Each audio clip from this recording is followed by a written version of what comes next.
La coupe est pleine, mon service public, j'y tiens. Non aux 120 000 suppressions de postes.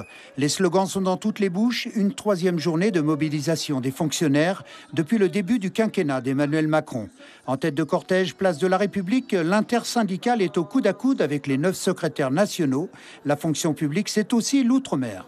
Dans le contexte particulier des départements d'outre-mer, la fonction publique, c'est aussi un fort vecteur d'emploi. Donc les inquiétudes qui traversent les fonctionnaires traversent en particulier les fonctionnaires ultramarins. Je crois qu'en outre-mer, quand on parle de même accès aux droits, ils sont bien placés pour en parler parce qu'on a l'impression que la République les abandonne. Je pense à nos amis mahorais par exemple.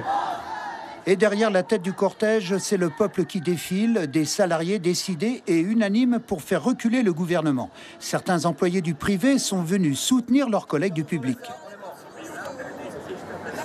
Aujourd'hui, la Guyane, c'est dramatique. Rien ne bouge vraiment.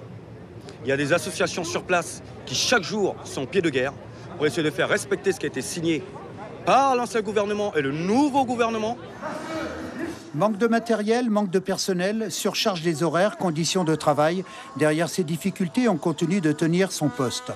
Comme Béatrice qui est venue avec ses collègues de la mairie de Paris. Son salaire est de 1 300 €, prime comprise, malgré son ancienneté de 18 ans dans la fonction publique.